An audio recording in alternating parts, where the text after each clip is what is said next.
ଆଜ୍ଞା ଦେଖନ୍ତୁ ଆଜି ଉତ୍କଳ ସାମ୍ବାଦିକ ସଂଘର ଗୋଟେ ସମ୍ମିଳନୀ ଓଡ଼ିଶାର ସବୁଠୁ ପୁରୁଣା ସଂଘ ହେଉଛି ଉତ୍କଳ ସାମ୍ବାଦିକ ସଂଘ।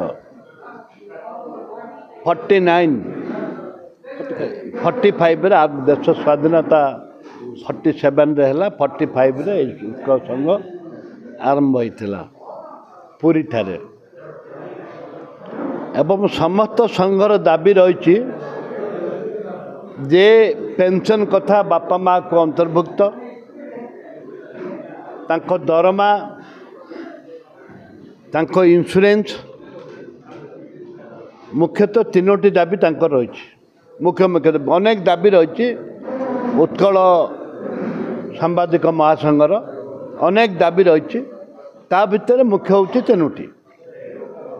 ମୁଁ ତାଙ୍କୁ ଆଶ୍ୟୁରାନ୍ସ ଦେଇଛି, ମୁଁ ଆଶ୍ୟୁରାନ୍ସ ଦେଇଥିଲି ବିଧାନସଭାର ସମସ୍ତ ବିଧାୟକମାନଙ୍କୁ ଅନୁରୋଧ କରିଥିଲି।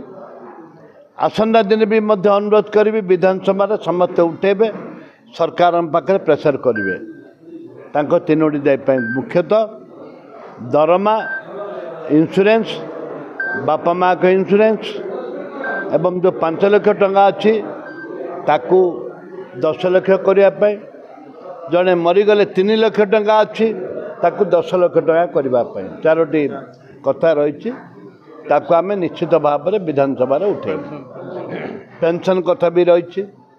ପେନ୍ସନ୍ ତାଙ୍କୁ ଯେମିତି ମିନିମମ୍ 5,000 ଟଙ୍କା ପେନ୍ସନ୍ଠୁ ଆରମ୍ଭ ହଉ ଏ କଥା ରହିଛି। ତାକୁ ଆମେ ବିଧାନସଭାରେ ଉଠେଇବୁ ଏବଂ ସରକାରଙ୍କ ଚାପ ସୃଷ୍ଟି କରିବୁ ଯେ ଦେବା ପାଇଁ ନିହାତି ଭାବରେ।